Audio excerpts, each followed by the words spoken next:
It's time to sit back, relax, and listen to Change Your Attitude, Change Your Life. Change Your Attitude, Change Your Life will inspire, motivate, and empower you. Live your best life now. Listen, learn, think, and decide. Change your attitude, change your life. And now, here's your host, Joan Herman.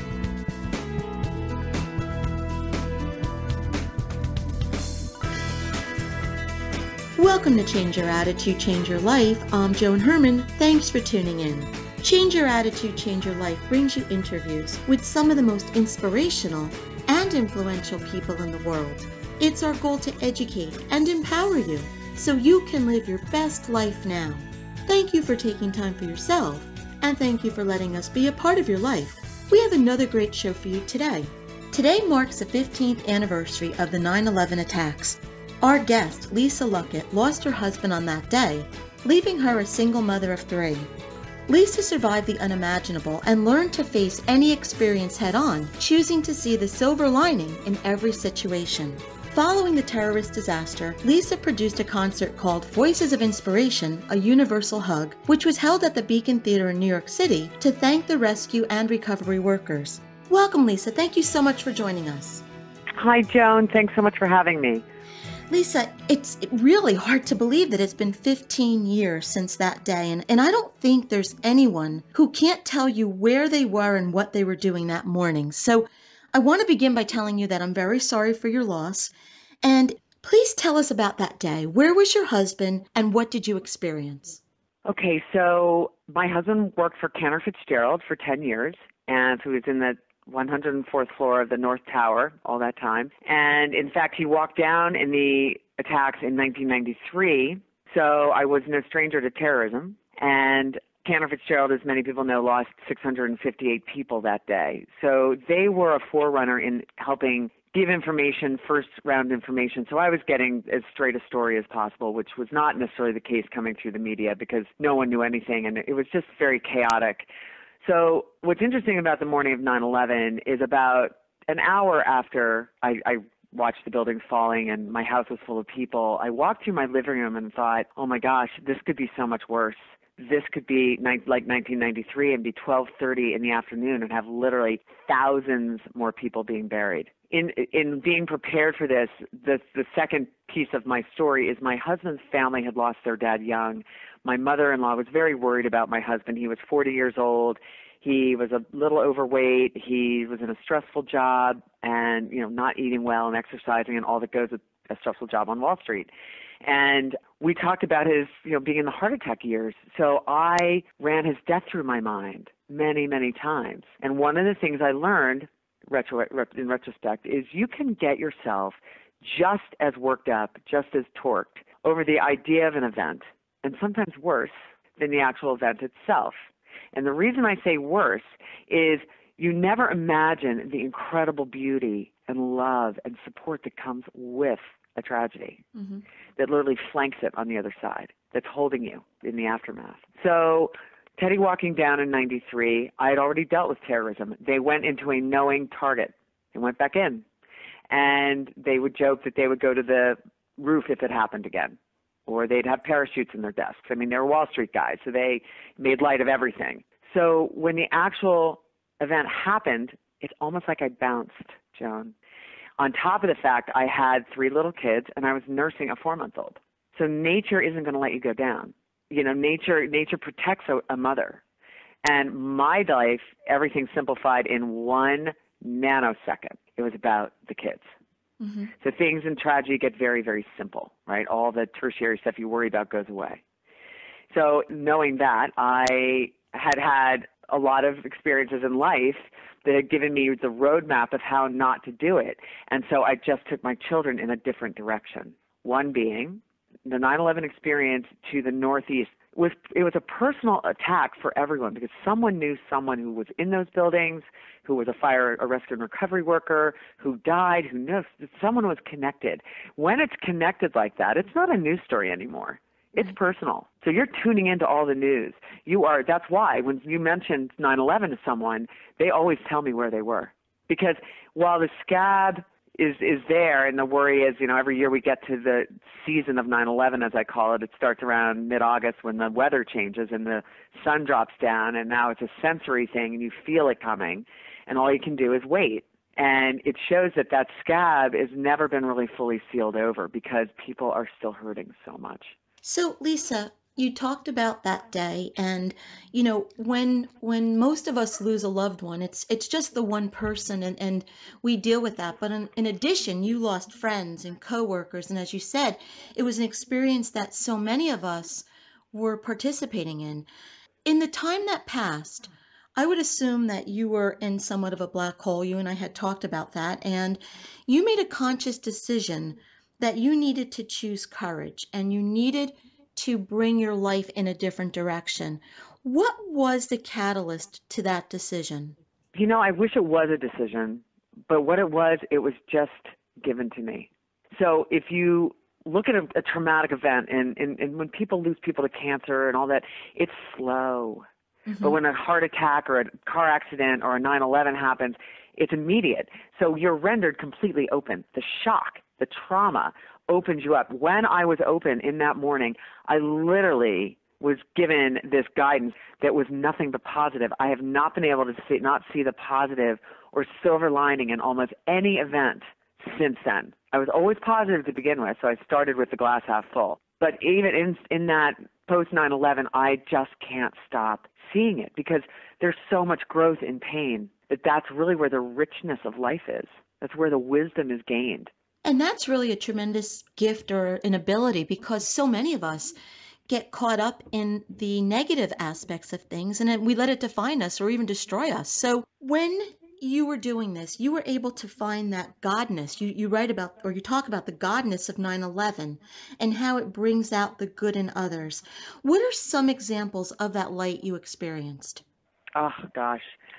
I just watched the world around me be so kind and loving to each other that in those first 2 years that there were no social walls up. Everybody was greeting each other, hugging each other, loving each other. It was a beautiful, beautiful time. People were the best of themselves. And the Godness of 9/11 is also the Godness of Orlando, is also the Godness of Columbine, because it's this beauty that comes with human resilience, because we are still standing here. And as much as we might wish it sometimes, the pain doesn't actually kill us. There is life afterward if you allow it. So a lot of what happened to me was letting go of all that I had learned, only to realize I always had the answers. I always had my intuition to guide me, and I just did what felt right. So instead of closing all my doors and shutting all my blinds and not letting anyone in, I let everybody in, because I recognized that if they touched me and felt me, they would be okay. And in letting them help me, I learned my first lesson of humility and gratitude, because I am a superwoman from the 60s, 70s, 80s. I'm not going to ask anybody for help. It was forced on me because it was the only thing I could do to help them. And they were so desperate to help me because in helping me, it would make them feel better. And Lisa, we're talking about 9/11, which was a horrific tragedy. But these are lessons that everyone can bring into their own life. Absolutely. It's because 9/11 is just what everyone knows. I mean, it's very public. I mean, you yourself have an incredible story, but only your closest friends know it, because mine was an international media event. So everybody knows my story. What I have found in my travels in the last 15 years is it's remarkable what people carry with them. 90% of the population does it with incredible grace and dignity. We hear the complaining, the whining from the 10%, the fringes, but most people are incredibly strong. And I'm here to say 15 years later, and where we are in the world today, is we just need to remember that we have this courage. And what is courage? Courage is being afraid and doing it anyway. Keep going. So Lisa, after 9/11, you then were diagnosed with breast cancer. So were you able to use what you learned from that day in September to get you through this next experience? Absolutely. In fact, Joan, it was my test. And my test was this: can you develop a skill set for trauma management? And the answer is absolutely you can. The first weeks are so intense, the pain is so raw, but it changes and it morphs over time. That while I thought it would be this static 24/7 pain that would be unending, it is ending.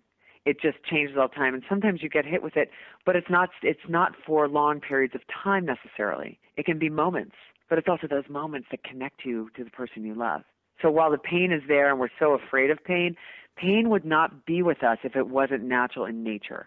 Pain is a necessary entity for us to grow, for us to become wiser, for us to develop this richness within ourselves that make us better. Why was it so important for you to thank the rescue and recovery workers?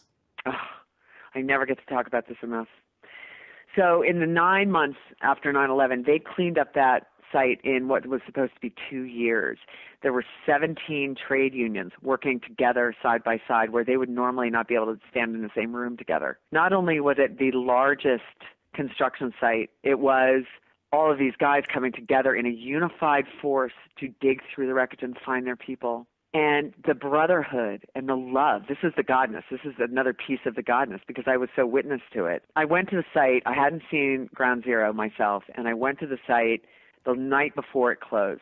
And I was witness in this amazing moment with Lieutenant Commander Bill Keegan, who ran the overnight shift for the Port Authority, who managed the site the entire time because the Port Authority was a manager. They were the owners of the World Trade Centers until only a month before 9/11. In that, Bill Keegan addressed his last roll call for his 60 or 70 guys that were going to go do the last shift of the cleanup. And I met Bill on the phone as a widow, and he allowed me to bring a cameraman in to film his last roll call. And it was then that I witnessed the level of pain and the sadness of what these men had been doing, that they had literally been sifting the sand for anything larger than a quarter that would be a bone fragment, that with their hands they were looking for Teddy. And no one knew this 9 months out. Now they do. But no one was talking about this. And people need to know what these men have been doing and what they've sacrificed to be here. They've left their families for 9 months. And they're going back different men, just like if they went to war. So you hear about the heroes of the 28, 23 that were killed. What about the heroes that came in afterward? So that's where I was. And we were able to put a concert together to acknowledge them and invite all of their families. And it was all about opening up our arms and really just giving each other a hug, being there, just all the support we had gotten, that we would be okay, that we had each other, but that we recognized the level of sacrifice that had been made in these months that had followed. It was remarkable. Lisa, thank you so much for being here with us today to help us commemorate this day. And hopefully, after listening to you, some of our listeners will be able to see that day in a different light. Perhaps we can begin to move forward healing and take some of the messages that you're bringing to us. So thank you for being here. Thank you, Joan. We'll be right back. Hi, this is Joan Herman, host of Change Your Attitude, Change Your Life. Did you know that Change Your Attitude, Change Your Life has a free monthly digital magazine that can be read online or emailed to your inbox? Every month, nationally recognized leaders in their field provide information to educate, inspire, and motivate you. We believe in a holistic approach to life, incorporating mind, body, and spirit. Check out a copy of Change Your Attitude, Change Your Life 24/7. Visit cyacyl.com and be sure to tell your friends.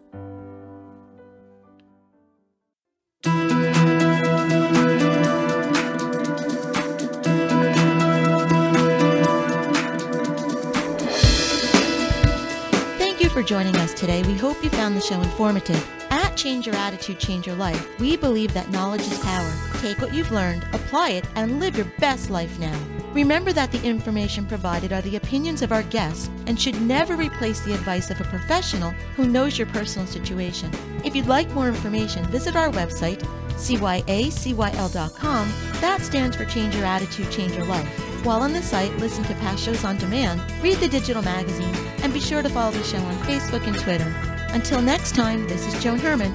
Thanks for tuning in.